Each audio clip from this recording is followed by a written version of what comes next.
Hello, my Arsenal Future family. How you doing out there? Welcome to another podcast from Chris from Arsenal Future, and we have some great news, my people. Yes, at long last, Riccardo Calafiori, a sign for Arsenal.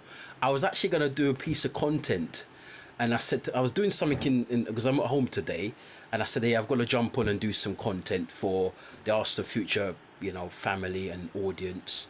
And I said, no, let me just jump onto Facebook for a minute, just to check and see what's going on. And there it was. I saw him holding up the shirt, and also there's a video with him and the Arsenal team in America where he had to stand up and say a few, and he speaks English. He's only 22 and he's Italian and he speaks English. So everything's a win-win-win at the moment. It's hopefully he can go and win a trophy and some trophies with us next season and in the future. But I'm so happy, so impressed by him.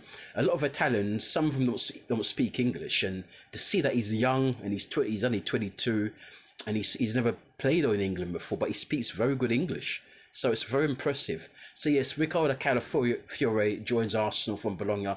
I believe the fee is £42 million plus a bill of add-ons as well, because of course his former club Basel are supposed to get a high percentage of the fee, any sell-on fee, as well as Roma.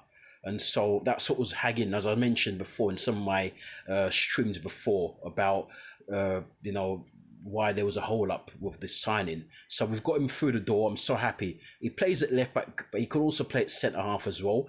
So if we were to suffer an injury to Gabriel or Saliba, he can just come in there, he can just slot in there. But really, preferably, he's a left back, and he can also invert. He would be doing the same sort of job that Zinni's been doing for us. Zinchenko's been doing for us the last couple of years. But Zinchenko, I think the team has moved on from him now, and I would not be surprised to see Arsenal sell him. But we're going to be doing a sell show very soon, as well as some more transfer news as to players that because we linked heavily with a lot of players, but it's just a short one just to let you know that he's signed. For those of you who are not sure, he's signed, and I'm going to jump on a bit later on to do some more content about what he brings to Arsenal, a bit of a breakdown of him, and so then, and of course some more transfer news around it, because we're linked to Victor Gokares as well.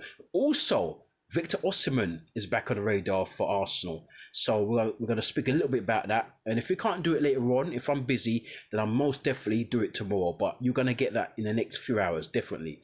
So the main news for all of you Arsenal fans out there around the world, we know that you like a piece of transfer news, is that we've got our first signing of the summer.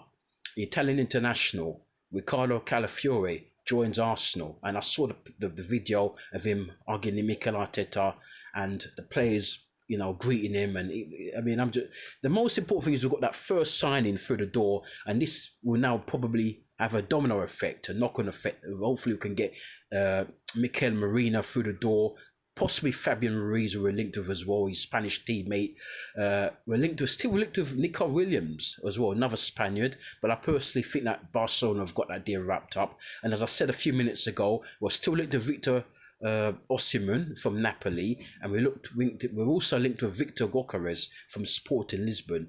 And there's one or two other players we're linked with. Some are not so known, but we're going to do some research into those players I can't quite get, and then down the line we're going to speak about them. But I think we're mostly going to concentrate, my people, on the concrete signings, the concrete links, like the likes of Ruiz, the likes of Marina, the likes of Gokares. Those are the real ones. And maybe even Eberechi Eze as well. He's still being linked with Arsenal from Crystal Palace.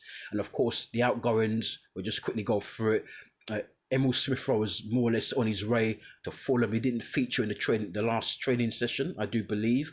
And he wasn't in the lineup for the Man United game, wasn't even on the bench. And so he's on his way to, of course, Fulham. And we've got to speak up also about Irani, Efan Irani. We've got to speak about, I hope I've got his name right. Our young 17-year-old, our own version of Lassine Lamal. He played really well against Manchester United. We beat them 2-1 on Saturday night. Sunday morning, Saturday night, we won 2-1, but we lost a penalty shootout. They have this stupid thing after the game where we're going to have penalty shootouts. But I think it's just to get the players sharp if there was, for the season coming when there's penalties and so on. But we beat them 2-1. We were losing 1-0. We came from 1 goal behind to beat them 2-1. And Gabby Jesus scored a goal in that game as well. And he's looking very sharp. But the guy who stole the show is Efan Enwari. He stole the show, running things, and some even saying that he could probably, get promoted to well, he's played for us before. He's only played a handful of games, but some are saying now that he can even start some of the games when Thomas Partey and Declan Rice are not quite at it, if they're tired or injured or if they're suspended. Some are saying that he could play alongside Martin Odegaard as an attacking aid or in Martin Odegaard's place, you see. What did I say a minute ago? No, he's not a defensive midfielder. I shouldn't have said that. He's an attacking midfielder, and he was also a winger because Declan Rice and Thomas Partey are holding midfielders. So what I should have said was he could also play in that left 8 where we were playing Kai Havertz last season. So he could play there. He could also play in place of Martin Odegaard if he's tired or if he's suspended or whatnot or loss of form, which I don't think will happen. Hopefully it doesn't, because we're going to need him next season. So, Efan Irani we might see a lot of him next season. And as I said, I'm sorry for those of you Nigerians out there, because I think he's of Nigerian extraction. I'm sorry if I've got the name wrong.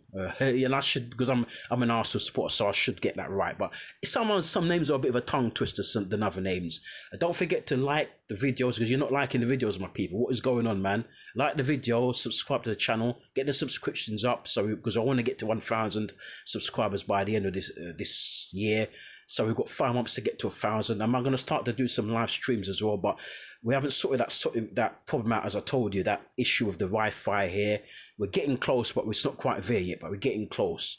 We might have to start doing it in another room, because I think maybe this room, there's some issues with the signal in this room. So I might have to take a lot of stuff out of this room and go to the next room and do it in that room.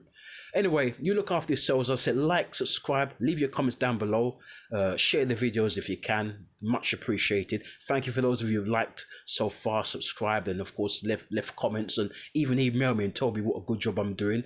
Thank you so much for that. And like I said, we'll go out that Calafiori is signed for Arsenal.